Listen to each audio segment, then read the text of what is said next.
Bon, j'arrive, ce sera pas long. Vous allez me voir apparaître. Je suis là. C'est juste que j'essaie quelque chose. Alors, aujourd'hui, c'est un petit peu différent. J'ai décidé que je me remettais un peu à parler de kombucha et non compost, jardinage, etc. C'est surtout que j'ai une grosse soirée d'embouteillage puis ça me tentait pas de le faire. Fait que j'ai sorti mon gear vidéo puis je me suis dit je vais passer le temps en répondant à des questions. Et puis, là, j'ai sorti un petit micro-cravate parce que je trouve que l'audio de la GoPro est vraiment mauvais. Puis j'ai sorti ma lumière parce que je trouve que l'éclairage des néons, ça flicker tout le temps puis c'est gossant avec la GoPro. Fait que, si vous aimez le résultat, tant mieux. Ça risque d'être mon nouveau kit de vidéo pour faire, en tout cas, pour parler principalement quand je suis pas en action. Ça peut être plus simple.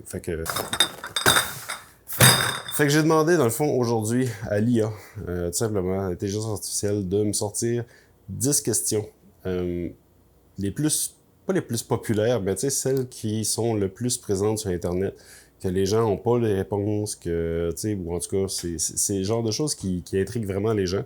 Aujourd'hui, le top 10 des questions les plus populaires, les plus suscitées sur Internet. Fait que, on va commencer tout de suite. Moi, je t'avais préparé mon kombucha. Je vais embouteiller en même temps. Fait qu'à chaque étape, je vais répondre à une question, tout simplement. Et puis, je vais séparer la vidéo en chapitres. Fait que si vous avez une question qui vous intéresse pas pantoute, genre... je sais pas, je sais pas. Vous pourriez juste comme skipper le chapitre, aller à la prochaine. Vous devriez trouver des marqueurs dans la vidéo ou sinon dans la description. Vous allez avoir toutes les questions avec les chapitres. Fait que vous pouvez vous promener d'une question à l'autre, tout simplement. Si vous avez d'autres questions, n'hésitez pas à les passer en commentaire.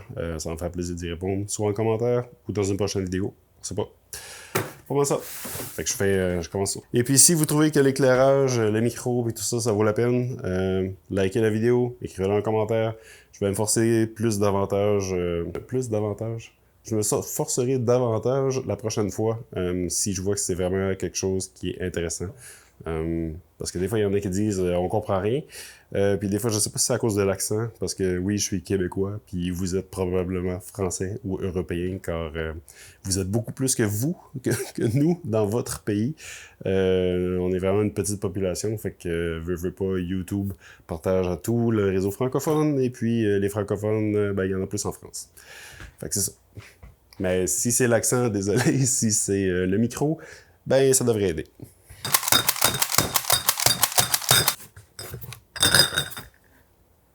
Bon, tandis que j'inspecte les bouteilles, l'inspection rapide avec la lumière, là, ça va super bien en plus. Et puis, aseptisation avant l'embouteillage.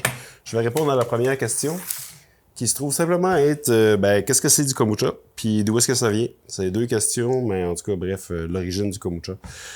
On entend souvent parler que le kombucha vient de la Chine. J'ai souvent entendu aussi dire que ça vient de la Russie. Puis avec le temps, j'ai compris que ça vient de la Chine, mais qui est comme collé sur la Russie. Fait que genre le nord-est de la Chine. La région de Mandchourie, quelque chose comme ça. En tout cas, il y a comme 3-4 provinces, je pense, en Chine, que je prononcerai pas, je prendrai même pas la chance, qui ont commencé à faire du kombucha en premier. Eux autres, qui appelaient ça... parce que aussi, on pensait que ça venait du Japon, peut-être, à cause du fait que c'est kombucha, qui pourrait dire... qui est une genre de traduction de thé aux algues. Mais semblerait que c'est pas vrai. Moi, je pensais que, pour vrai, là, avant, je pensais que le kombucha était réellement une boisson qui avait commencé fermenter au début avec un genre de thé avec des algues. Parce que kombu en japonais, c'est algues. Puis cha, ça doit vouloir dire thé. Ça, je sais pas. Mais en tout cas, bref, ça n'aurait pas rapport. C'est juste comme probablement un hasard que ça s'appelle kombucha. Ou c'est la bonne façon de l'avoir appelé à cause des Japonais, mais c'est parce que l'affaire, c'est qu'en Chine, on appelle ça kombucha aujourd'hui, mais avant, ils appelaient ça trésor de la mer, avec un... en chinois, là. Simplement parce que ça ressemblait à une grosse méduse. Fait que ça en dit quand même sur l'aspect du kombucha. Puis tout ça, on parle de là 2000 ans. Ça a toujours été la réponse, 2000 ans, 2010 ans, je sais pas, 2020 ans, au moins 2000 ans en tout cas. Et puis, bref. Fait que c'est quoi du kombucha? Nous autres, c'est du kombucha commercial. Ça a rien à voir avec, un peu là, Mais avec ce qui se faisait dans le temps, c'est du thé sucré qui est fermenté naturellement par des bactéries et des levures. Aujourd'hui, on parle de SCOBY pour SCOBY pour Symbiotic Culture of Bacteria and Yeast. Simplement pour dire qu'il y a assez de bactéries puis assez de levures pour que les deux puissent cohabiter ensemble et puis faire une boisson qui va, bref, ça va fermenter le thé sucré. Ça va ne pas faire d'alcool parce que les levures vont consommer les sucres pour créer de l'alcool. Les bactéries vont consommer l'alcool pour créer des acides. Fait que ça va faire une boisson un peu sucrée, un peu acide, très faible en alcool, mais avec des traces d'alcool quand même. Pour faire ça simple, on a comme 100 vidéos sur le sujet. Du sucre, une infusion de thé sucré.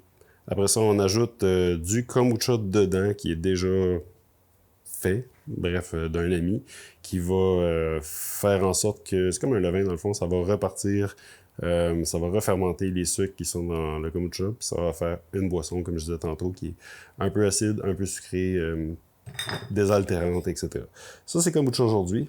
Anciennement, c'était vraiment plus comme un genre de vinaigre de kombucha. Je sais pas exactement comment ce qu'il faisait. Mon guess, c'est que il devait faire un peu comme on fait aujourd'hui, genre faire du thé, rajouter du sucre, et puis pas trop se casser la tête avec ça. Puis il y a une espèce de SCOBY là, qu'on appelle aussi la pellicule en surface. Et puis il devait juste comme tout mélanger ça là-dedans, puis pas trop se casser la tête, puis prendre une cuillère ou deux, 100 ml. Puis c'était plus considéré comme un remède ou un tonifiant ou un... Tu sais, c'était pas une boisson genre désaltérante, c'était pas quelque chose que tu buvais pour le plaisir, c'était comme le remède de grand-mère. Puis il y avait pas de compagnie qui en faisait, on s'entend, là, il y a 2000 ans. Mais je dis, c'était pas quelque chose que tu achetais au commerce ou que tu troquais. C'était quelque chose que tu avais chez vous, sur le comptoir, qui était fermenté dans des pots de... J'ai lu, céramique, poterie ou verre. Mais là, faites attention à ne pas prendre des pots en céramique parce qu'aujourd'hui, il y en a peut-être moins aujourd'hui, mais en tout cas, il y a encore des vieilles antiquités qui ont de la... Non, ça, c'est trop sale. Bref, la céramique, faites attention parce que ça peut... en anglais, on dit leach, là, mais ça peut faire en sorte qu'il y ait du plomb dans votre kombucha. Fait que utilisez du verre, de l'acier inoxydable, plastique alimentaire déconseillé, mais ça peut dépanner. Mais bref, là, on ne commencera pas à parler de la fabrication du kombucha. Fait que c'est ça du kombucha. Puis aujourd'hui, commercialement, là, ça fait pas partie de la question, mais on peut en parler. Le kombucha n'a jamais eu de bulle en tant que tel. Ça a toujours été une boisson flat, acide, etc. Mais la première personne qui a rajouté des bulles à ça, je crois que c'est JT Dave, je sais même pas si c'est son vrai nom, là, mais tu sais, le kombucha JT, là, Californie, je crois. Lui a décidé d'en faire un truc commercial. Puis il a eu la bonne idée de rendre ça pétillant puis de le diluer. Parce que, bref, commercialement, ce qui existait comme kombucha, c'était pas très viable. Mais en même temps, je sais pas si c'est... Je pense qu'il disait que c'était lui qui avait inventé ça, mais c'est peut-être le premier qui l'a commercialisé. Mais tu sais, le monde chez eux font ça, puis ils mettaient des fruits dans la bouteille, puis ça devenait pétillant, puis c'était comme youhou. Mais sinon, on peut parler des propriétés du kombucha, puis ce qu'il y a dedans, sauf que de mémoire, il y avait une question là-dessus, fait que on va passer à la prochaine question. Et en passant, pour un fût que je vais faire de framboise hibiscus, j'ai 7 caisses à faire. Fait que je vais faire ça, puis après ça, je vais passer à la prochaine question.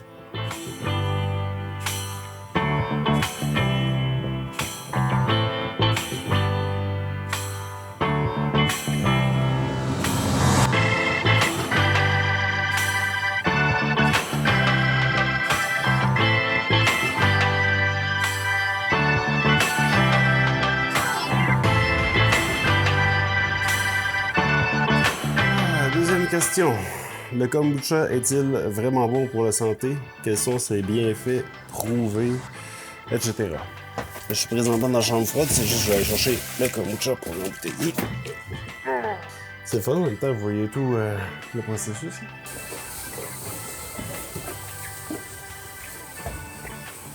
on a du kombucha neutre, duquel on ajoute nos ingrédients. J'ai déjà fait des vidéos sur tout ce sujet-là, la méthode, etc.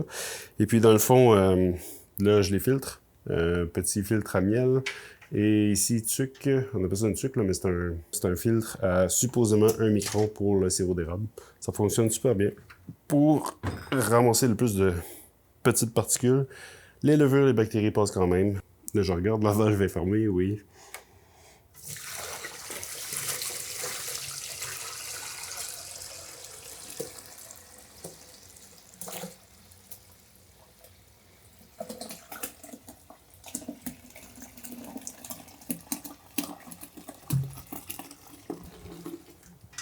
Voilà. Et ça va en flux. Donc, est-ce que le kombucha est bon pour la santé? Premièrement, c'est une boisson faible en sucre. Si on le compare à d'autres boissons style liqueur, etc., c'est sûr que c'est vraiment meilleur. Déjà là, c'est 5 fois moins sucré. Mais le sucre n'est pas bon pour la santé, donc on peut juste dire que c'est moins pire pour ça. Mais après ça, c'est une infusion de thé. Fait que, tout ce qui est thé, les polyphénols, les antioxydants, c'est énergisant, c'est calmant en même temps. Fait que c'est comme à cause de la théine et de la caféine, qui sont pas la même chose. On peut pas dire qu'il y a de la caféine dans le café puis de la théine dans le thé, puis que la théine va speeder. La théine... Ah, juste aller fermer ça, j'en reviens. Marie, j'ai un micro, mais...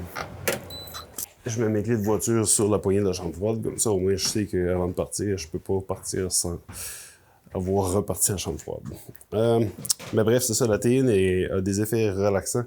Je crois que c'est la L-théanine qui est dans ça, mais ça a vérifié, mais bref. Il y a quand même quelque chose de super bon pour la santé dans ça. Après ça, oui, il y a de la caféine dans le thé, qui est dans le kombucha, qui va être stimulant. Qui va réveiller, qui va garder une énergie. Mais les deux, ensemble, je trouve qu'ils fonctionnent en synergie, pareil comme le kombucha. Genre, c'est une symbiose entre caféine et théine, dans le sens qu'il y en a un qui relaxe, l'autre qui énergise, mais on dirait que ça dure plus longtemps. C'est moins speedant. T'as pas de shake, c'est juste comme... C'est le fun. En tout cas, pour ma part. À quel point c'est bon pour la santé? Ben, c'est de l'eau, du thé et du sucre, fermenté, donc il y a des probiotiques.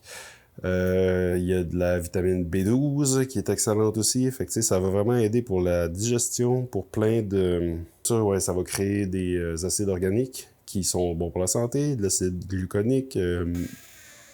Faut que je fasse ça. 2 petites secondes.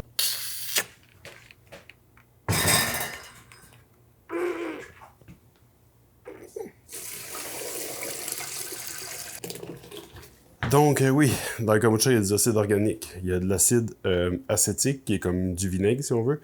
Pas si on veut, c'est ça. L'acide lactique, que je trouve super intéressant, qui est plus savoureux, qui est comme une tendance à style goûter sucré, ou en tout cas, il est plus agréable en bouche, mais est également reconnu comme étant l'acide du bonheur, genre. Si vous prenez du kombucha, vous avez un petit oomph de bonne humeur, ça peut être niaiseux, ça peut être juste ça.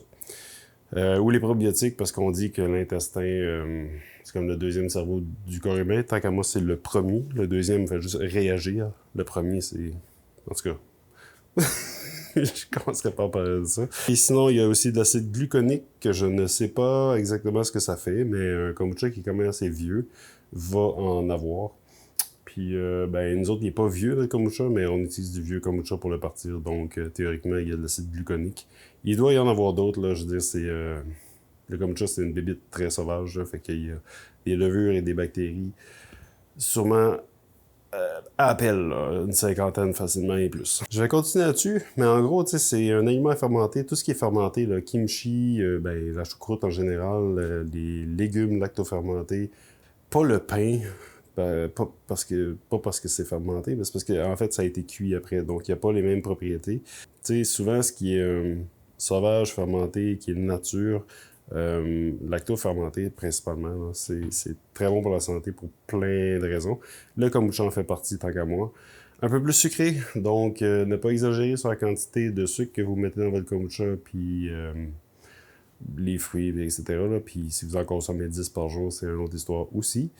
On parle d'à peu près 8 grammes pour 330 ml, donc on parle de 25 grammes par litre, genre. Généralement parlant, c'est pas bon pour la santé, mais c'est bien compensé par toutes ces bonnes propriétés. Donc, et hop! Et je viens topper ça avec du kombucha nature pour bien rincer et remplir le fût. Sans mettre les levures qui sont dans le fond. Fait que sur ça, moi, je vais continuer ça, puis après ça, je vais aller à la prochaine question. Je sais pas par cœur c'est quoi. Ça va être une surprise.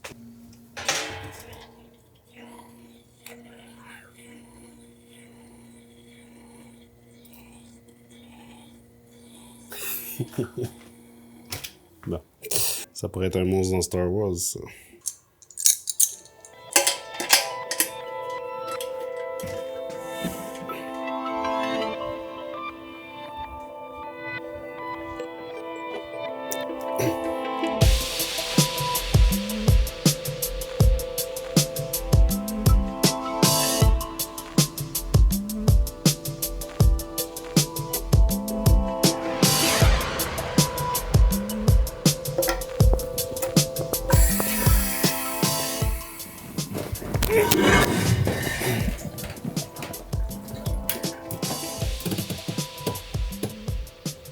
Mm-hmm.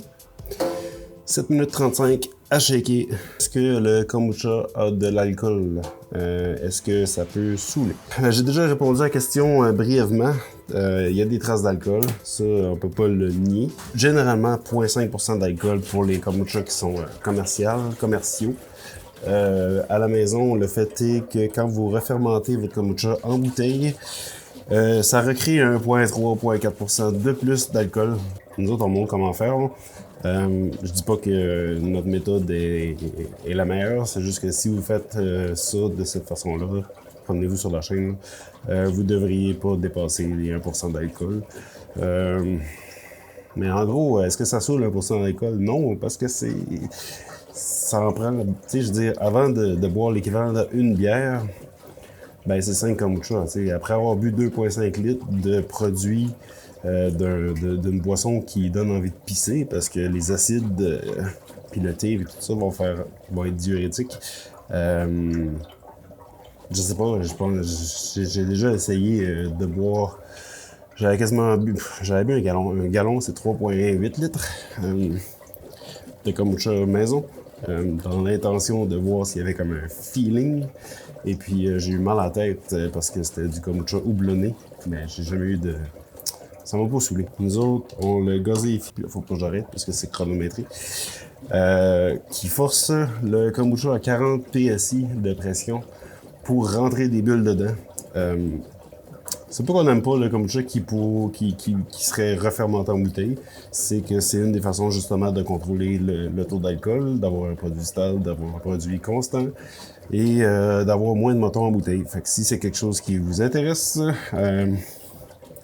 ben j'ai fait une vidéo là-dessus sur comment vous pouvez faire tout ce setup-là avec un minimum d'équipement, genre une petite bonbonne de SodaStream ou un petit contrôleur, puis bref, rien de compliqué.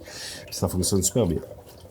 Fait que c'est une des raisons, c'est pour éviter l'alcool. Fait qu'entre autres, c'est pour être réglementaire. Là. En tout cas, je sais pas si ça répond à la question. En fait, la question, c'est pas vous qui l'avez posée, là, mais ça répète aussi simple que oui, il y a de l'alcool, mais vraiment pas beaucoup. Puis c'est ça. Mais c'est un petit peu plus complexe à chaque fois. Fait que j'aime mieux donner plus de détails. À la prochaine question. On entend vraiment le CO2 rentrer dans le fût. Là. Écoutez ça. Hop. Puis si on brasse pas, ça arrête. Fait que c'est pour ça qu'il faut créer de la turbulence. Mais tout ça, c'est expliqué dans une autre vidéo. C'est hors sujet. Bon.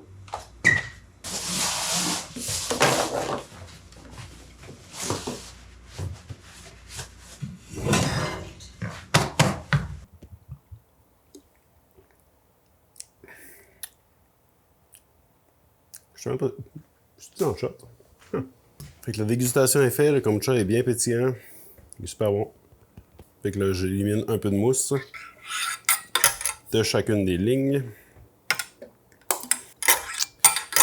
Et puis ça, c'est mon kombucha. C'est peut-être plus intéressant pour vous si vous êtes de l'autre bord. Je vais changer cette place-là, ça va être plus beau. Bon, la 4e question se trouve à être, est-ce que je peux faire du kombucha à la maison? Genre vous, là. À moins que vous êtes ici pour regarder comment l'entreprise fonctionne. Si vous cherchez à faire du kombucha à la maison, certainement que c'est possible.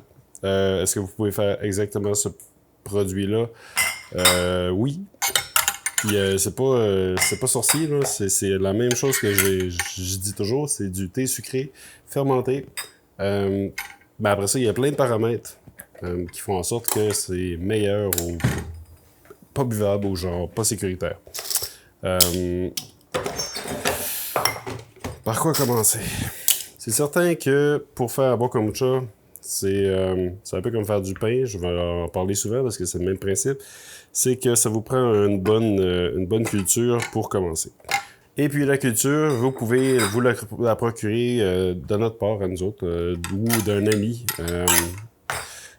qui fait son propre kombucha, tout simplement. La seule différence entre le kombucha commercial et résidentiel à la maison, c'est principalement une question de contrôle. Nous autres, on a beaucoup de difficultés. C'est, en fait, le défi, c'est la stabilité du produit, puis aussi je cherche le mot, je dirais pas, là, mais bref, que ça soit toujours la même chose. D'une batch à l'autre, le framboise hibiscus goûte toujours. T'sais, on n'est pas Pepsi, Coke et compagnie. Mais on essaie de s'en approcher dans le sens qu'on a nos recettes, on est précis sur les temps de fermentation, sur les pH, sur les températures de fermentation. Tout ça est hyper contrôlé afin d'avoir un produit constant. C'est ça le mot que je cherchais. Pour vous, c'est probablement moins important. Puis c'est même le fun d'avoir une batch qui goûte différente. Des fois, ça peut être meilleur, des fois, ça peut être surprenant. Dans le sens pas buvable, là. Mais c'est pas grave, il y a des choses qui arrivent, c'est ça qui est le fun du kombucha maison. Mais sinon, tu sais, comme je vais le dire souvent, la chaîne est remplie d'informations sur le kombucha maison. Mais je peux vous résumer ça rapidement, juste m'assurer que ça ne déborde pas. Normalement, il arrête tout seul, mais là, ça ne me tente pas de programmer. Je vais le faire après. C'est vraiment pas dur. Vous prenez du thé sucré, vous sacrez du kombucha dedans, de la culture de kombucha. Nous autres, on peut sûrement le voir. C'est ce qui est ici. Puis là, j'ai une cuve en inoxydable derrière qu'on est en train de traiter pour remplacer le plastique alimentaire par du stainless steel. Mais en gros, ça, c'est rempli jusqu'ici de vieux kombucha qu'on adore, qui est comme pH de 2.8, 2.9. C'est ce qu'on vend en passant. Je sais pas une publicité, là, on vend de la culture de kombucha. On avait arrêté pendant un certain temps parce qu'on a de la difficulté. Mais on peut shipper, on envoie par la poste pour 20$, 20$ canadiens au Québec, Canada. Puis sinon, c'est, je crois, 40$ à l'international. Fait que si c'est quelque chose qui vous intéresse, je vais mettre le lien en description, simplement. Fait que ça vous prend ça. De la culture pour commencer. Fait que vous faites votre thé sucré, vous mettez votre... je pense que c'est déjà la partie. Vous mettez votre culture dans votre thé sucré, vous vous assurez d'un bon pH si vous avez un pH mètre. Sinon, c'est pas plus grave qu'il faut. Puis c'est tout. Vous laissez fermenter ça pendant une dizaine de jours. 12, 15, ça dépend vraiment de la vitesse de fermentation. Vous goûtez, c'est bon. Vous aromatisez, c'est bon. Vous l'embouteillez, c'est bon. Puis c'est pas mal ça. Vous... Et puis vous voilà avec un kombucha maison. Il y a des précautions à prendre, il faut pas que ça moisisse, il faut pas, tu sais, des températures à respecter, mais ça, je vais couper court, là. J'ai d'autres questions à répondre, mais il y a beaucoup d'informations sur la chaîne. Visionnez ça. Je vais mettre une liste de questions que vous pourriez avoir en description qui peuvent vous aider, là, genre température de fermentation inclus dans tout ça. Wow! Réponse courte, oui, vous pouvez le faire à la maison, puis même, vous pourriez faire exactement ce qu'on fait. Il s'agit d'avoir la bonne recette, de gazéifier au CO2, c'est ça, les mêmes ingrédients. Je veux dire, notre entreprise fait du kombucha maison adapté à l'entreprise. C'est pas un kombucha commercial style... je donnerai pas de nom, mais qui vont diluer, pasteuriser, filtrer. Ben oui, on filtre, hein, mais avec des filtres à plaques, là, puis des genre filtrés, là, tu sais. C'est ça. C'est pas la même chose. Puis de toute façon, le kombucha maison, pour moi, je trouve ça meilleur. C'est pour ça que notre kombucha est différent de beaucoup d'entreprises. Puis c'est pour ça que j'adore l'expliquer, parce que j'aimerais donc bien ça que les entreprises fassent du bon kombucha. Pas mal ça.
Voilà. Ça, c'est pour le framboise hibiscus. J'ai un autre fût à faire comme ça. En passant, je ne me suis pas présenté. Mon nom est Benoît. L'entreprise ici, c'est Vie Kombucha. On est établi en Gaspésie, au Québec, Canada. Et puis, j'ai produit avec ma blonde, mais principalement tout seul, beaucoup de vidéos sur le sujet du kombucha commercial, résidentiel, puis plein d'autres choses. Dernièrement, on est parti sur jardinage compost. Faut pas arrêter ça, mais ça risque de plus tourner autour du kombucha prochainement. J'ai eu ma phase compost, on va dire. Mais c'est ça. Fait que, bref, si vous avez des questions sur l'entreprise, etc., visitez la chaîne YouTube. Si c'est quelque chose qui vous intéresse, vous pouvez vous abonner. On fait du kombucha authentique. On fait des vidéos authentiques. On niaise pas. C'est tout simple. La vie, c'est assez compliqué. Pas besoin de faire ça compliqué pour des vidéos. Fait que sur ce, la 5e question. Comment savoir si mon kombucha est réussi ou s'il a été contaminé? Premièrement, le mot contaminé, je l'aime pas vraiment. Contaminé par quoi? Vous pourriez avoir un kombucha contaminé par du plomb, comme j'en ai parlé si je l'ai pas coupé au montage. Mais bref, avec des contenants en cristal, pas de la poterie, mais de la céramique. Des fois, il y a des peintures avec une base qui contient du plomb. Mais bref, ça, dans des contenants ou des ustensiles d'aluminium, de fer ou de matériaux que vous ne devez pas utiliser. Utilisez principalement du verre comme pour fermenter, et puis des ustensiles en acier inoxydable. Et puis, vous pourriez prendre du bois aussi, mais les essences genre érable, chêne... Bref, c'est pas tous les essences de bois qui sont bonnes. Et puis, certaines personnes pourraient dire que, justement, le bois est poreux et pourrait contaminer votre kombucha. Mais c'est ça, j'ai de la misère avec ce mot-là. Savoir si votre kombucha est contaminé. Savoir si vous savez faire du kombucha, dans le fond. Parce que si votre kombucha moisit, ce qui est sûrement votre question, est-ce que mon kombucha est moisi? C'est parce que vous avez manqué votre truc. J'ai partagé une vidéo il y a longtemps. Elle était peut-être pas super claire et je prévois refaire plein de vidéos. Mais je crois que ça s'appelle genre les 5 erreurs que le monde font qui font en sorte que leur kombucha est contaminé ou moisi ou etc. Pour répondre à la question, pas pour répondre aux 5 choses qu'il faut pas faire, du kombucha qui est moisi, souvent c'est visible avec des taches poilues.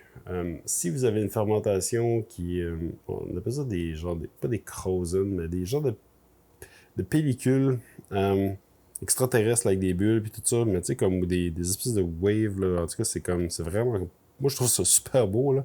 Mais, où il y en a qui appellent ça camier, ça, je vais en reparler un peu après, là. C'est pas une contamination, c'est une fermentation qui est pas ce que vous voulez. Et puis, la moisissure aussi, c'est une fermentation que vous ne voulez pas. C'est juste qu'elle est toxique. Fait que tout ce qui est poilu. Poilu blanc, supposément que c'est pas toxique. Mais c'est plus vraiment du kombucha. Fait que vous pouvez considérer ça comme contaminé. Poilu vert, c'est toxique, c'est genre comme du pain moisi, ça pue en plus, là. Poilu noir, c'est très très toxique, noir, c'est méchant. Bleu également, poilu, c'est pas mal les couleurs qu'on va voir. Mais tu sais, si ça fait comme des petits spikes puis du poil, là, tu sais, c'est pas dur, là, c'est fluffy. Là. Ça, là, c'est moisissure. Si vous voyez genre des bulles, des amas bruns, un bout de sec, vous voyez une face qui vous fait des grimaces, là, tout ça, là, c'est normal. C'est pas... En fait, il n'y a rien de normal dans le kombucha, c'est juste que ça, c'est... Ça fait partie du processus. Le kombucha prend tout ce qui est en suspension, les particules de thé, les levures, tout ce qui se ramasse avec le CO2. Le CO2 va tout remonter ça à la surface et le kombucha a pas une fâcheuse tendance, mais il a l'habitude de créer une pellicule que certains appellent SCOBY. Il y en a d'autres qui disent que c'est pas ça, le SCOBY. Un autre sujet.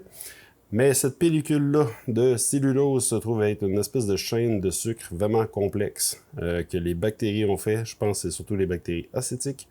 Puis ils vont tout ramasser. Fait que s'il n'y a rien en suspension dans votre kombucha, ben votre pellicule va être blanche, mate, super belle. Vous allez pouvoir faire du Pinterest avec. Ça va être ça coche. Mais un kombucha normal, normalement, vous avez des particules de plein de trucs, de tape, tout ça. Puis ça se ramasse en haut, puis ça fait des motons bruns, des motons verts, des motons, mais pas poilus. Fait que s'il y a du poil, c'est pas bon. Si c'est pas poilu, que ça sent bon, puis que ça goûte bon, je veux dire, vous pouvez prendre une petite cuillère, ben c'est correct. C'est tout. Vous pouvez laisser ça continuer. Ça peut faire des petits spots blancs à certains endroits qui ne sont pas poilus, mais des fois, c'est tellement dur à dire que tu laisses ça aller, puis finalement, c'était correct. T'sais, des fois, c'est juste des mini bulles qui ont juste comme agglutiné ensemble dans un début de pellicule. Casse-toi pas la tête, laisse ça aller un petit peu. Si c'est pour moisir, ça va faire des beaux îlots de poêle. Ça va pouvoir flatter votre kombucha. Puis ça va être assez évident. Malgré que ça peut arriver que ça commence à moisir parce que votre température était trop basse, puis après ça, vous avez réglé le problème, puis ça a recommencé une fermentation qui avait de l'allure, puis ça l'a fait une genre de pellicule en dessous de la moisissure, ça se peut. Mais, bref, en tout cas. Puis après ça, savoir si c'est consommable, même si ça l'a moisi, je crois, puis ça, je garde sur toute réserve, si vous avez une pellicule qui est poilue blanche, vous pourriez sûrement juste comme scooper le poilu blanc et puis laisser ça refermenter. Je ne consommerai pas ce kombucha-là, mais je l'utiliserai pour la batch d'après, que je ferai très attention pour ne plus qu'il soit contaminé, bref, qu'il moisisse. Mais c'est ça, tu sais, toujours mettre des photos sur Facebook, partout, là, réseaux sociaux. Est-ce que mon kombucha est contaminé? Je pense que c'est la chose qui me décourage le plus. Dans tous les groupes de discussion que je vois partout, ben, je les quitte parce que c'est 95% des publications. C'est genre, mon kombucha, il est-tu contaminé? Est-ce que c'est encore bon? Blablabla. Fait que, c'est ça, il y a plein de trucs comme ça. En tout cas, ça va être une réponse longue, là, mais c'est ça. Ça, c'était pour la surface. Après ça, si vous regardez à travers votre kombucha, vous allez voir souvent dans le fond une espèce de beurre de pinot crème beige pâle. Ça se trouve être des levures. Votre kombucha, c'est juste décanté, ce qui est correct. L'activité n'est pas farouche, ce qu'on veut. Fait que c'est normal. Après ça, si vous voyez des espèces de trucs, des filaments qui descendent à partir de la surface, c'est simplement des choses qui se sont agglutinés ensemble, qui ont remonté à la surface, mais qui n'ont pas... La gravité a fait en sorte qu'ils ont réussi à échapper, si on veut, au CO2. Puis ils sont pas jamais dans la pellicule pour faire des motons bruns. Fait qu'ils pendent encore. C'est pas nécessairement des levures, là. Ça peut être n'importe quoi, là. Il y en a qui vont dire « Ah, ça, c'est les levures. » Mais non, ça peut être n'importe quoi. Puis c'est juste que, ben, s'il y avait un petit peu plus d'activité dans votre kombucha, ça ferait plus de CO2, puis les bulles remonteraient tout ça à la surface. Puis ça ferait certainement une pellicule avec des bulles, mais ça ferait surtout que ça monterait en surface. Puis si vous enlevez votre pellicule, puis que vous la tournez de côté, vous allez voir que tous ces motons bruns-là sont tous collés en dessous. Ça aussi, c'est normal. Après ça, arrêtez de gosser, de jouer avec votre pellicule, puis de demander est-ce que ma pellicule est bonne, est-tu normale, est-tu... Si vous avez une pellicule déjà, là, très bon signe. Okay? Si vous en avez pas, puis il y a du poil, mauvais signe. On peut déjà classer ça en deux. Est-ce qu'il y a autre chose? Je sais pas. C'est tellement une question que tout le monde pose. Hein. Puis ça, c'est Grok, l'IA, qui m'a proposé cette question-là. Je la trouve excellente parce qu'effectivement, c'est pas une question que j'aurais pensé à répondre. Parce que c'est. Pour moi, c'est tellement évident, puis en même temps, c'est juste. C'est moisi, tu sais. Quand c'est moisi, là. Du pain moisi, tu te demandes pas s'il est contaminé, là. Il est plus bon, OK? Même chose pour le kombucha. Le reste, c'est juste que le kombucha, c'est tellement bizarre. C'est un extraterrestre. Puis c'est pas pour rien qu'ils appelaient ça le trésor de la mer en Chine. C'est parce que ça a l'air d'une méduse. Une méduse, c'est laid, puis c'est ça. Bon, fait que sur ça, moi je vais mettre ça en chambre froide, puis je vais commencer la deuxième batch de kombucha. Ça, c'était framboise hibiscus. Je m'attaque au kombucha gaspésien. Ceux qui connaissent pas, très bon produit. Là, j'espère que la lumière est bonne. Je l'ai mis en arrière. Là. Je sais plus. J'essaie de travailler en même temps. C'est un peu compliqué.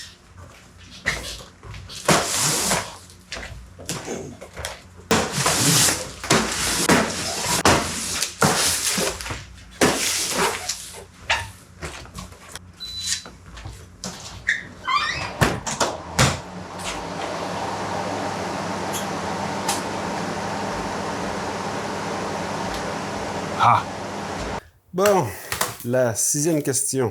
Et là, je la refais parce que ça n'enregistrait pas. Donc, soyez indulgents. C'est frustrant. Mais en gros, la question, c'était par rapport au sucre et à la caféine. À savoir s'il y a du sucre et s'il y a de la caféine dans le kombucha. Pas s'il en reste, mais vraiment s'il y en a. Juste faire ça, là. Et en plus de refaire la question, réenregistrer, sachez que là, j'ai regardé l'heure, il est minuit. Et puis, c'est ça, il est tard. Simplement que hier, il a fallu que je lave des bouteilles pendant 7 heures de temps. J'ai terminé ça à 3 heures du matin parce que le distributeur veut du kombucha gaspésien et puis on n'a plus d'étiquette. On attend, en tout cas, le délai est augmenté puis on va avoir ça à la fin du mois. Fait qu'il faut laver des bouteilles pour pouvoir en embouteiller. Puis vu que les caisses de bouteilles sales, c'est pas 100% du gaspésien, mais j'en ai lavé beaucoup pour pouvoir avoir mes 7-8 caisses de bouteilles de gaspésien. Fait que assez parlé, je vais répondre à la question. En fait, c'est assez simple à répondre. Oui, il y a du sucre. Et oui, il y a de la caféine dans le kombucha. Simplement parce que on en met pour commencer une fermentation. Ici, on en met 75 grammes par litre. Vous pouvez en mettre 50 à 100 grammes généralement par an. C'est juste que durant la fermentation, il y a à peu près... Ah, j'ai tout expliqué ça tantôt, faut que je répète. C'est frustrant. Puis dans le fond, après une dizaine de jours, après des tests, on a mesuré qu'il y avait le 2/3 du sucre à peu près, selon les batchs, qui avait été consommé par la culture en tant que telle, pour être transformé en alcool qui, elle, a été transformé en acide, qui fait le goût du kombucha. Comment savoir dans votre situation quelle quantité qui reste? Je sais pas, mais c'est pas la question, c'est savoir s'il y en a. Alors, la réponse, c'est oui, il y en a. Il y a à peu près le tiers de ce que vous avez mis. Je dirais que si vous voulez savoir à peu près quelle quantité qui reste, parce que c'est vraiment pas mesurable avec un hydromètre ou avec des outils autres qu'un laboratoire. Là. Pour nous autres, c'est pas dur à répéter parce qu'on a des mesures de pH, on a des mesures de densité, des mesures de plein de trucs qui font en sorte que on sait c'est quoi notre standard. Après 10 jours de fermentation, nous autres, on trouve que le kombucha est équilibré. Puis par équilibré, on dit que ça goûte comme de l'eau un peu. C'est comme tu le prends directement dans le fermenteur, si on veut. Et puis, les acides et puis les sucres résiduels sont balancés au point tel que c'est frais, mais c'est comme... Il y a un petit mordant acide, mais c'est limite, là. C'est comme ça s'équilibre, c'est comme doux. On dirait que c'est neutre. Si on laisse fermenter une journée de plus, souvent, on trouve que ça goûte plus acide, puis c'est là qu'on joue avec la limite. Il y a des clients qui aiment moins ça, mais nous, on adore ça. Fait que des fois, on risque ça un peu. Mais en gros, dans cette situation-là, on a le tiers du sucre qui reste seulement. Fait que si vous aimez ça plus sucré que ça, ou plus acide que ça, c'est libre à vous, ça vous donne un genre d'indice. Pour la caféine, cependant, ce que vous mettez dans votre kombucha, dans votre thé, l'infusion de thé que vous faites est caféinée, ben, c'est ce qui va rester à la fin. C'est pas vrai que le kombucha consomme la caféine. Je veux dire, si elle consommait, il ferait quelque chose avec. Un peu comme le sucre, il va le transformer en acide, au final. En gros, la caféine n'est pas transformée. Fait que, elle n'est pas utilisée. Je sais pas si elle est utilisée, je sais pas si ça speed les levures ou quoi, j'en doute fortement. Mais, ça c'est pas propre. Mais après, chaque infusion de thé est propre à chacun. Dans le sens que nous autres, on a priorisé des thés très très élevés en antioxydants et non en caféine. Ce qui fait en sorte que notre kombucha est moins caféiné que peut-être une personne qui utilise une autre sorte de thé. On utilise également plus de thé vert, qui est également moins caféiné, généralement parlant, que le thé noir. Mais c'est pas toujours vrai, fait que à vérifier si vous avez accès à l'information. Nous autres, c'est parce qu'on achète en gros, puis c'est écrit dans le packaging. Mais c'est pas ça, puis sinon, un kombucha, c'est pas comme boire du thé. Là. Il y a beaucoup moins de caféine que dans un thé. C'est comme un thé faible. T'sais, fait que je sais pas c'est quoi les proportions exactement. C'est quelque chose que je me suis toujours dit que j'allais mesurer la quantité de caféine qu'il y a dans notre kombucha. J'ai jamais fait. Pourtant, j'ai tous les outils. Fait que peut-être un jour. Fait que c'est ça. Pour répondre à la question, est-ce qu'il y a du sucre et est-ce qu'il y a de la caféine dans le kombucha? La réponse est oui. Le sucre, il en reste le tiers. La caféine, à peu près 100%. Je dis à peu près parce que 100% ça n'existe pas dans ma tête. Là. Probablement qu'il y a une genre de perte quelque part en filtration, dans le SCOBY, il y en a peut-être bien dans la pellicule. En tout cas, il y a peut-être bien une perte quelque part, je sais pas. Ça, je suis pas au courant. Mais ça doit ressembler autour de 100%. Puis là, je pense à l'enregistrer. Peux-tu enregistrer, toi? Puis, ouais! Un de mes kombucha préférés, notre kombucha gaspésien. Mais en gros, c'est rose et herbe boréale. Puis là, c'est pas une publicité, là, c'est juste si ça vous intéresse. Là, on dirait que je fais une publicité, en tout cas. Je me suis dit que ça serait intéressant pour vous de savoir. Pétales de rose, pousse d'épinette et ou fleur de pin. La fleur de pin, c'est vraiment hot. Là. Je vous la conseille. Googlez ça, là, c'est vraiment cool. Thé du Labrador, sumac, achillée millefeuille, mélisse. Puis il y en a un voisin qui nous en a donné plein en plus. Puis dans ça, on ajoute aussi des cocottes de pin, des pousses de sapin et des algues. Ouais, c'est pas mal ça. Des algues. Ah, de la salicorne. C'est-tu écrit salicorne? Ouais. Mais c'est ça. C'est comme un kombucha complexe. Puis on a trouvé que les pousses d'épinette avec la pétale de rose, les deux ensemble, ça ressemble au litchi. Puis surprenamment, l'épinette plus que la pétale de rose. La pétale de rose apporte une douceur, mais l'épinette frais, parce qu'on les fait sécher. Mais là, ici, j'en ai du frais. Oh, je le pognerai pas, là. Dans le fond, ça, je trouve que ça apporte le litchi. Fait que, il y a beaucoup de monde qui ne savent pas qu'est-ce que ça goûte, mais c'est ça. C'est très complexe. Puis là, je vais tout domper ça là-dedans pour le filtrer. Là. Vous allez voir, c'est quand même intense. On n'en met pas juste un petit peu.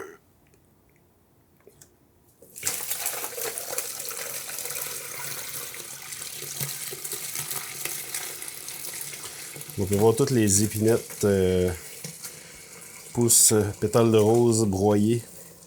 Il y a des pousses d'épinettes là qui passent complètes.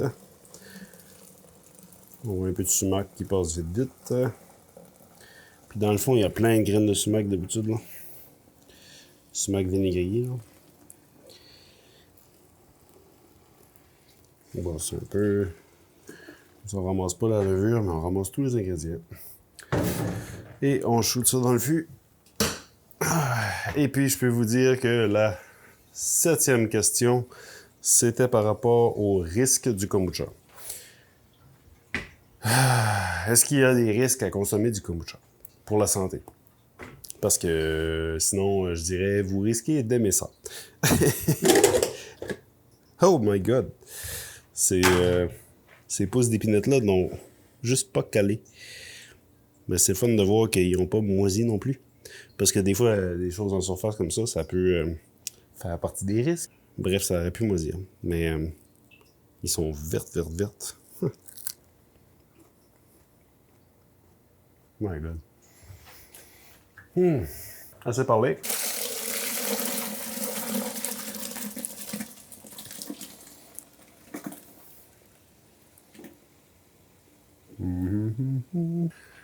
Ah, bon. En tout cas, je vais commencer tout de suite à répondre à la question là, par rapport au risque du kombucha sur la santé.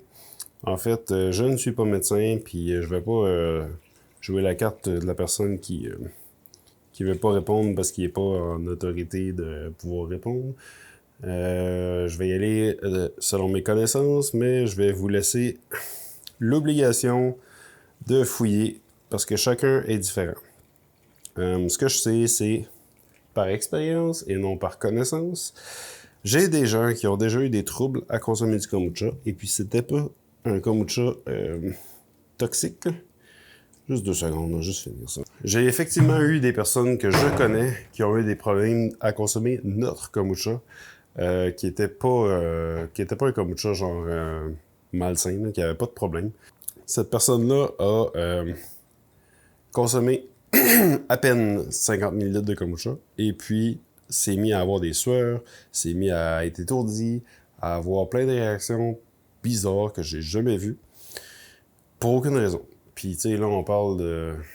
Je sais pas si c'était comme dans sa tête ou si c'était vrai. En tout cas, elle avait essayé d'autres compagnies de kombucha puis c'était la même chose. Fait que le kombucha, il fait pas. Je sais pas pourquoi.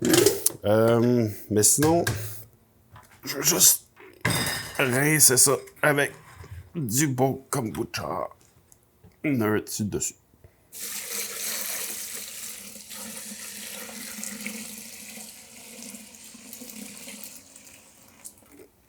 Ça devrait être assez. Une autre situation, une personne avait consommé du kombucha et puis c'était une personne qui était immunodiminuée et non supprimée. Bref, cette personne-là avait, mais a changé de traitement avec le temps, avait un traitement qui baissait son système immunitaire. Je ne sais pas c'est quoi vraiment le lien, mais bref, ça l'a fait, ça lui a donné des crampes au ventre, puis il a fallu qu'il aille aux toilettes très rapidement. Il a passé une mauvaise après-midi. Mais cette même personne-là avait tellement aimé le kombucha en tant que tel qu'elle s'est forcée à en consommer, puis son système s'est habitué. Fait que, est-ce que c'était vraiment juste le fait qu'elle était immuno-diminuée ou supprimée, ou peu importe, là, parce qu'il y a des personnes qui sont immunosupprimées, qui était le problème, ou c'était juste son système digestif, ou si c'était de l'inflammation qu'il y avait, si c'était juste une réaction parce qu'il n'y avait pas ce genre de bactéries-là dans son système. Je sais pas. Mais tu sais, vous pourriez réagir à consommer du kombucha pour la première fois de votre vie. Mais après ça, pour ce qui est des risques, généralement parlant, le kombucha commercial, tu sais, c'est des gens qui font ça comme travail. Ils savent qu'est-ce qu'il faut qu'ils vérifient. Ils sont encadrés par des lois, par des principes. Nous autres, au Québec, c'est MAPAC. Bref, on a une formation en hygiène et salubrité. C'est pour ça que toutes les fois que je touche quelque chose, je m'en vais me laver les mains. Ouais. Trop mis de kombucha dans la cuve. Alors, je vais le consommer. C'est que si vous consommez beaucoup de kombucha la première fois de votre vie, disons 500 ml, 1 litre, vous pourriez réagir, mais c'est principalement le système digestif qui risque de capoter parce qu'il n'y a pas ça dans lui. C'est une question d'adaptation. Fait que si vous êtes inquiet par rapport à ça, commencez avec 100 ml. Genre un petit verre, là, tu sais.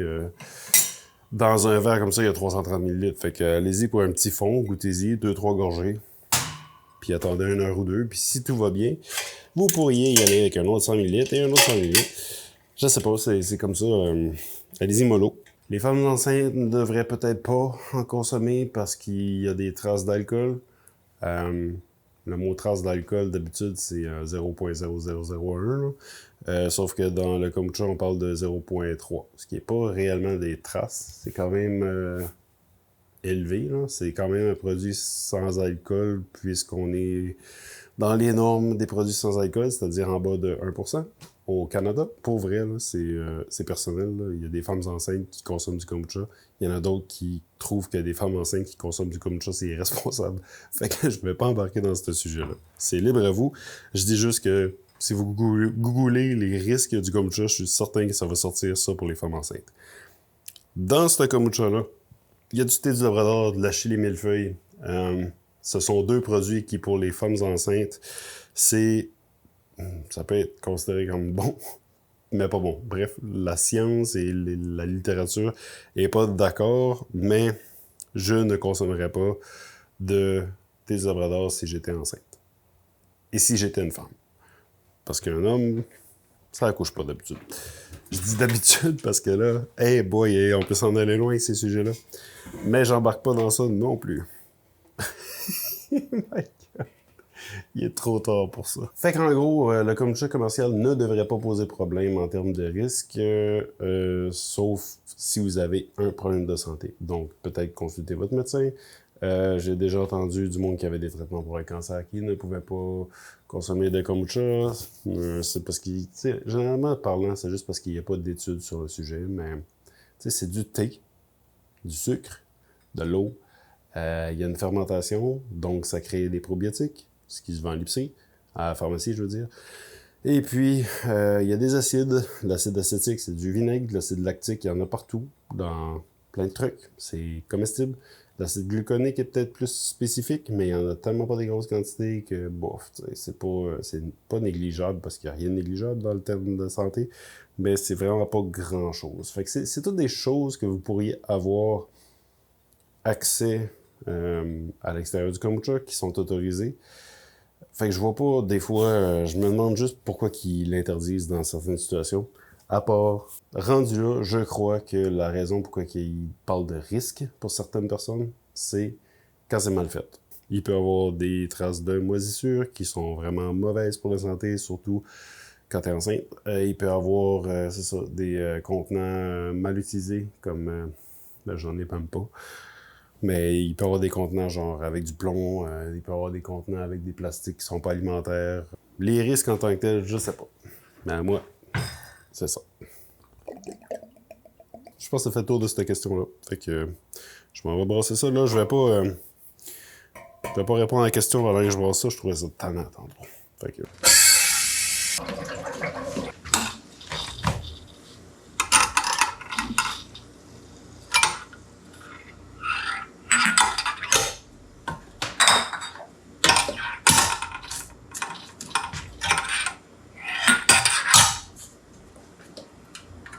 Ah boy. C'est pas que je veux montrer mes gros bras, c'est juste j'ai chaud. Mon chandail commence à être collant. Cheers! Combien de kombucha peut-on boire sans danger? C'est la 8e question. Je la trouve tout le temps bien drôle, cette question-là. C'est comme, combien de pizzas tu peux manger sans danger? Combien de verres d'eau tu peux boire sans danger, je veux dire? On va oublier le fait que la question est un petit peu niaiseuse pour ça, et on va se concentrer sur le fait que, pour certaines personnes, ça peut être un problème. Pour moi, la caféine est un problème. Il y a de la caféine dans le thé. Puis là, je vais être rendu à 5 kombucha, puis là-dedans, il y en a 3, puis là, il y en a un autre. Quand j'embouteille, c'est rare que je passe des bonnes nuits après. C'est pas grave, ça fait partie de la vie, puis je fais mes factures quand j'arrive chez nous, je fais de la comptabilité, je réponds à mes courriels, je fais des fois du montage vidéo, justement. Puis là, j'en ferai pas à soir parce que demain matin, le distributeur vient de bonne heure. Bon, en tout cas, ça se peut que je fasse encore plus péter demain. C'est pas grave. Pour ce qui est des probiotiques, tout ça, la digestion, ça peut faire aller aux toilettes certaines personnes. Mais moi, c'est le mot danger dans la question que je trouve un petit peu intense. Parce que, tu sais, une personne qui est adaptée au kombucha ou aux probiotiques en général, a pas de danger à consommer beaucoup de kombucha. Je suis en train de me demander si ça me tente réellement de répondre à cette question-là. Ils disent qu'il n'y a pas de mauvaises questions, il y a juste de mauvaises réponses. Fait que je vais essayer de donner une bonne réponse à cette bonne question et aller fermer ça avant. Je pense que la phrase est plus simple que c'est la quantité qui fait le poison. Ce qui fait en sorte que la question est quand même bonne. Mais j'ai quand même l'impression que la quantité faisant le poison est différente de chacun. Ça dépend de tout le monde. Je sais c'est trop vague, mais c'est pas mal ça la vraie réponse. Allez-y mollo, commencez tranquillement. Puis c'est pas le but d'en boire le plus possible. Là. C'est pas parce que moi j'en prends 8 que je suis meilleur que vous autres. Là. Ça n'a pas rapport pantoute. Mais limitez-vous pas. Ne vous limitez pas à 2, 3 kombucha. Si pour vous ça va bien, puis que là il fait chaud, puis vous êtes dans un party, puis sinon c'est de la bière, puis etc. Vous pouvez boire 4, 5 kombucha. Au pire, vous allez le savoir à la salle de bain, ou vous allez mal dormir, ou vous allez avoir des problèmes peut-être à l'estomac. Possiblement, selon le kombucha, là, c'est des problèmes d'acidité, peut-être des reflux. Mais je veux dire, si tu manges trop de patates, tu vas avoir des reflux. Fait qu'à un moment donné, c'est ça, tu sais, c'est comme tout a meilleur goût quand il n'y a pas d'exagération. C'est pas ça la phrase qu'on entend souvent, mais la modération a meilleur goût, hein, ça c'est SAQ. Non, SAQ. Éduque alcool. La modération a meilleur goût, mais c'est quand même ça pareil. Mais il y en a qui ne peuvent pas consommer de kombucha avant d'aller se coucher. C'est comme un café. En moins pire peut-être, mais ça le fait pareil. Il est très très bon, il y a vraiment le goût de litchi que j'adore, principalement parce qu'on a mis des pousses d'épinette fraîches. Puis là, check bien.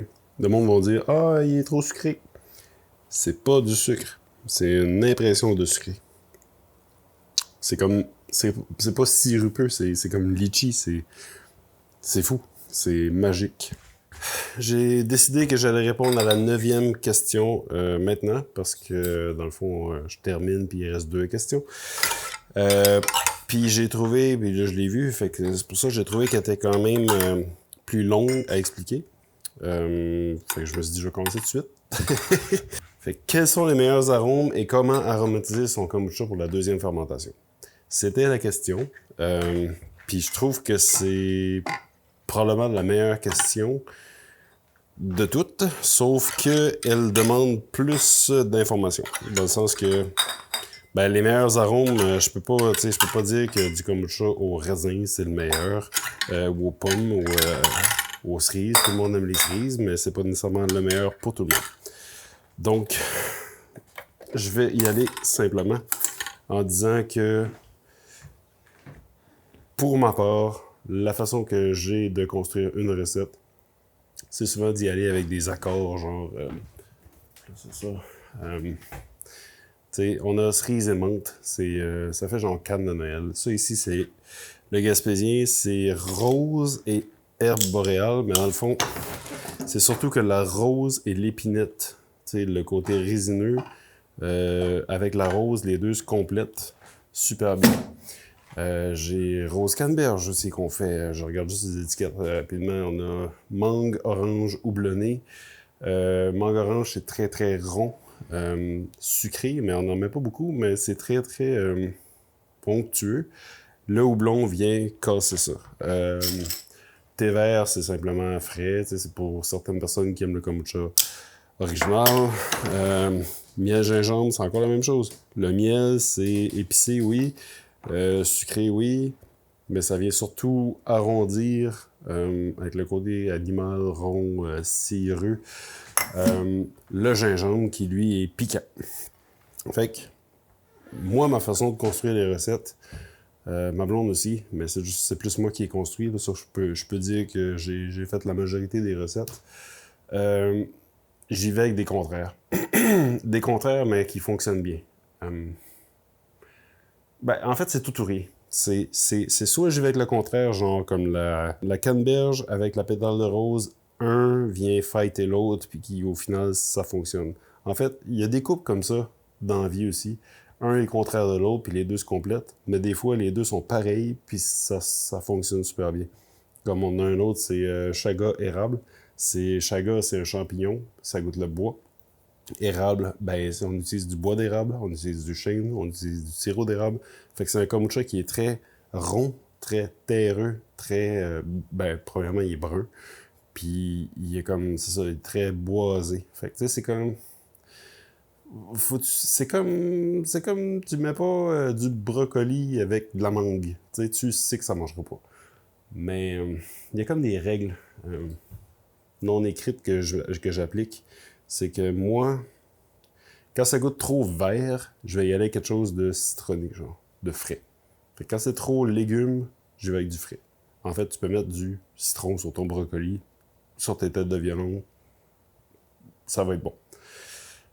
Après ça, si c'est trop doux, trop sucré, trop fruité, je vais essayer de le casser avec quelque chose comme la cerise.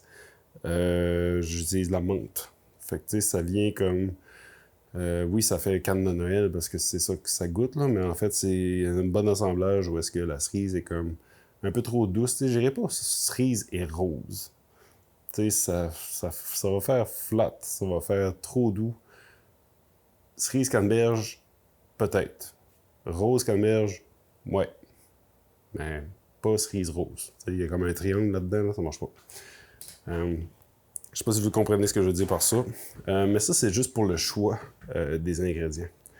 Moi, je regarde, il y en a un autre, c'est Coco Milo, c'est genre vanille puis coconut. T'sais, ça, c'est un couple, les deux sont pareils. On va dans le gourmand, dans le gâteau, dans le gras, dans le... Tu prends une gorgée puis t'as plus faim.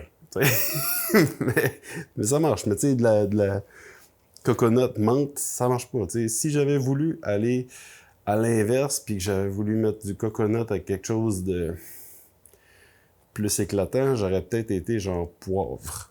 Tu sais, ou quelque chose comme... parce que je peux pas y aller avec de la menthe ou quelque chose de même. Du coconut, c'est épouvantable. Mais ça serait d'y aller avec quelque chose de... peut-être coconut, cayenne, coconut, mais ça serait risqué, là. Coconut, en même temps, pas tout le monde qui aime ça, là. Mais c'est ma façon, c'est ma vision de faire. Bon, encore ça, je reviens. Mais ça, c'est pour ma façon de choisir les ingrédients. Après ça, il y a tout un autre sujet qui est comment on fait pour faire une... Il y a ça une deuxième fermentation où vous voyez souvent le terme F2, là. Moi, je le comprends comme pu, ce terme-là. Hein. Je vous explique. C'est juste que pour nous autres, ici, il n'y a pas de deuxième fermentation. On fermente une fois dans les cuves que vous voyez plus, là, mais qui sont derrière moi. Puis après ça, on infuse. T'sais, on va prendre nos ingrédients, comme vous avez vu tantôt. On va les infuser à froid dans des chaudières pendant une semaine. Attends, je vais régler quelque chose. Je vais capsuler plus tard. Là, je vais juste embouteiller parce que quand je prends trop mon temps, ça se met à mousser. Puis ça gosse.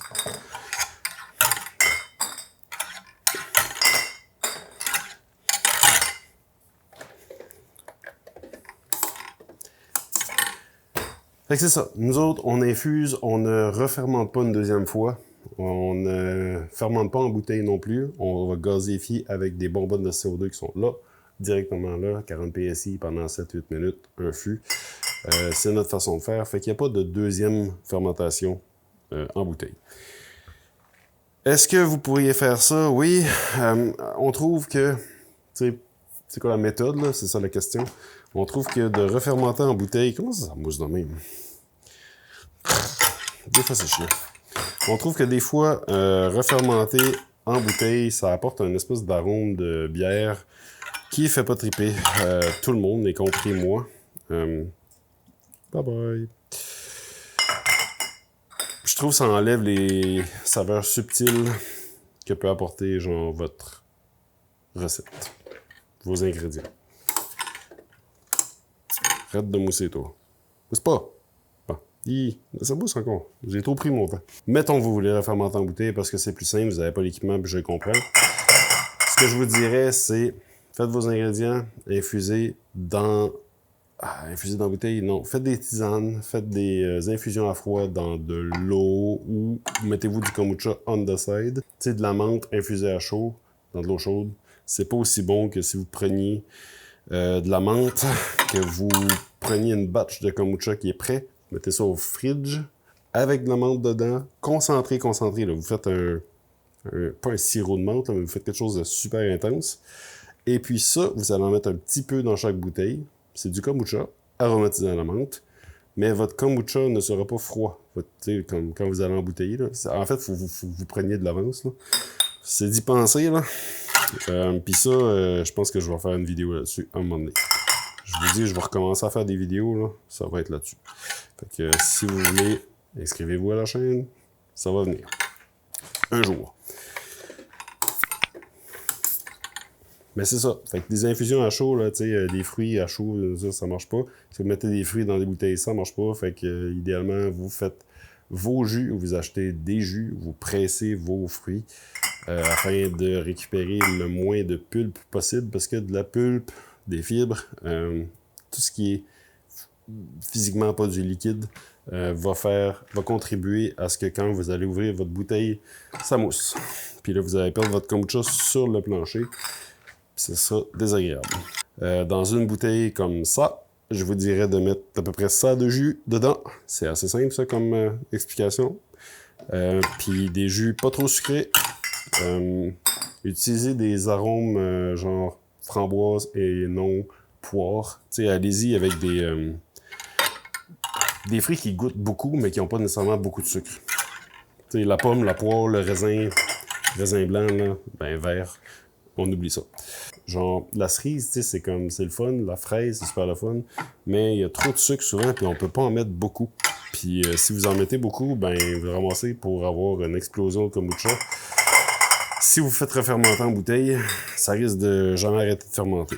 Si vous refermentez en bouteille et que vous ajoutez pas de sucre, vous n'ajoutez pas de sucre, faut que votre kombucha soit trop sucré au moment de l'embouteiller, parce qu'il va continuer à fermenter pendant encore 2-3 jours. Fait que si normalement votre kombucha est délicieux, super équilibré à 10 jours, ben embouteillez-le à 8 jours. Puis comme ça, ben à 10 jours, il va être prêt et pétillant. Je sais pas si vous me suivez. Sinon, ben c'est parce qu'il va continuer à baisser en acidité. Puis ça risque d'être un petit peu trop intense, parce que vous allez avoir un kombucha de 12 jours. Ça m'est souvent arrivé dans le temps que je faisais ça. Puis, ben bref, ne mettez rien de solide dans vos kombucha. Pas de fruits, pas de, des bâtons de cannelle, de sucre de canne à sucre, excusez. Toutes ces choses-là, c'est quand vous allez ouvrir la bouteille, ça va juste comme gaucher, ça va juste exploser. C'est pas grave. Vous pouvez le faire, mais en même temps, l'extraction va être beaucoup moins bonne si vous mettez des morceaux de mangue que si vous mettez de la purée de mangue, et encore mieux si vous réussissez à faire une espèce de jus de mangue. Là. Je sais que c'est pas vraiment faisable, là, mais c'est un exemple. Là. C'était peut-être pas un bon exemple. Mais c'est ça. Bon, moi je termine ça. Là. Il reste 4 bouteilles. J'ai aucune idée à combien je suis rendu. Normalement, je fais 6 caisses et 3 quarts. Est-ce que vous allez voir la fin du fût en même temps que moi? D'habitude, on l'entend, là. Et voilà. C'est la fin. Yops. Fait que ça, c'est tout du kombucha qui a trop moussé, qui va être flat, qui va tout aller dans ma bédaine. Mais pas à soir, je les embouteille, je me règle sur le bouchon, puis je garde ça pour un autre jour. Fait que je capsule tout ça, puis on s'en va pour la dernière question. Je me rappelle pas c'est quoi. Fait que je vais la lire tantôt.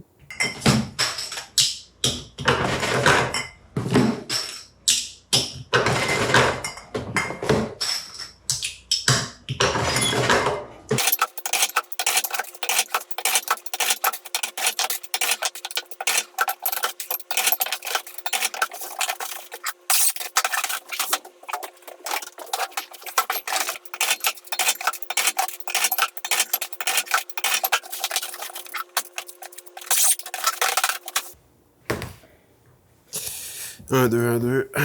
Good. Ah, je suis pas bien dessus. Aïe, aïe, aïe.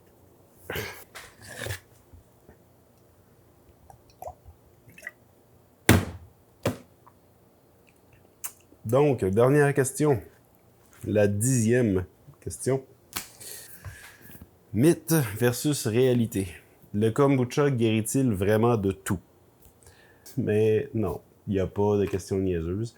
C'est juste que j'ai de la misère, j'ai beaucoup de misère avec le mot « guérit-il de tout ». Ça peut guérir certaines choses. Est-ce que ça guérit du cancer? C'est parce que toutes les fois que j'ai une question comme ça, j'ai la réponse facile, genre non, ça guérit pas de tout, c'est pas magique. Le kombucha, c'est une boisson un peu sucrée avec des probiotiques, puis c'est bon pour la santé sur certains aspects. Mais sauf qu'après ça, je me dis, tu sais, est-ce que ça peut guérir du cancer? Puis là, dans ma tête, j'ai les cellules cancéreuses, j'ai le thé, j'ai comme plein de choses qui... Puis je me dis, ben, ça peut. Ça peut. Pour certaines personnes, ça peut. Comme pour d'autres, ça peut faire l'inverse parce que le cancer se nourrit... Ben, la fermentation du... En tout cas, je vais pas aller trop loin, mais bref, le cancer, ça a besoin de sucre pour grossir, là, pour dire des mots bien basiques, là. Fait qu'avec le kombucha, il y a du sucre. Fait que, tu sais, si... je suis zéro médecin, là. C'est juste que... il y a une couple d'informations qui ont circulé comme quoi que si vous coupez 100% des sucres, que vous éliminez tous les sucres de votre organisme avec des jeûnes de plusieurs jours, avec des médicaments qui vont éliminer même le glycogène qui est dans vos muscles puis partout, dans la digestion, ce qui équivaut à un mois de jeûne, ben j'avais vu une étude comme quoi que ça pouvait empêcher le cancer de progresser puis donner une chance au corps humain de faire le ménage. En tout cas, ça, c'est une des choses. Mais tu sais, en gros, on n'a pas toutes les réponses sur la santé. Fait que ça sert à rien de se prononcer. Mais j'ai quand même eu quelques informations. À un moment donné, j'ai lu un livre. Il y avait le docteur Béliveau qui parlait... Là, ça commence à être touchy, là, mais il parlait des bienfaits du thé vert. Je crois que c'était 2 ou... Je pense que c'était 3 thés verts par jour. Pouvait éradiquer le cancer simplement parce que ça empêchait la géniose, je sais plus c'était quoi le mot, bizarre, en tout cas. Bref, je crois que ça voulait dire que ça empêchait les cellules autour du cancer de contribuer à l'aider en lui procurant l'énergie ou ce qu'il fallait, bref, pour faire des vaisseaux sanguins qui l'alimentent ensuite. C'est basique comme ça, là. Mais dans du kombucha, il y a du thé vert. Fait que si vous prenez un thé vert le matin, puis 2 kombucha par jour, ben vous avez vos 3 thés verts, puis vous êtes immunisé. Mais c'est pas vraiment ça, là. C'est juste que, en tout cas, bref, est-ce que ça guérit du cancer? Ben, ça peut. Je veux dire. Mais en même temps, tu sais, on sait pas. Mais ça guérit clairement pas de tout, là. T'aurais une jambe cassée, ça va pas guérir de... Je sais pas, c'est bizarre comme question. Tu sais, c'est comme... Les questions, c'est... Est-ce que c'est dangereux? Ou après ça, est-ce que ça guérit de tout? C'est comme... On voit qu'on est vraiment polarisé dans les questions, là. Puis là, j'ai une mouche encore. C'est parce que j'ai ouvert la porte tantôt, il y a des mouches qui sont rentrées, puis là, ils gossent avec la lumière. J'espère que vous avez apprécié cette vidéo-là. Si oui, juste à me le dire. Si vous avez écouté au complet, si vous avez appris de nouvelles informations. Et sinon, ben, s'il y a autre sujet qui vous intéresse, faites le tour à travers la chaîne. Il y a plein de trucs. Puis, comme je disais, je vais essayer de recommencer à faire des vidéos. Il y a des vidéos que je vais refaire à zéro avec des nouvelles informations, nouvelles techniques, plein de choses. Fait que, pas tout de suite, là, mais tranquillement. Fait que restez pas loin si c'est quelque chose qui vous intéresse. Abonnez-vous, puis on se revoit prochaine fois. Je sais pas quand. J'improvise. Salut!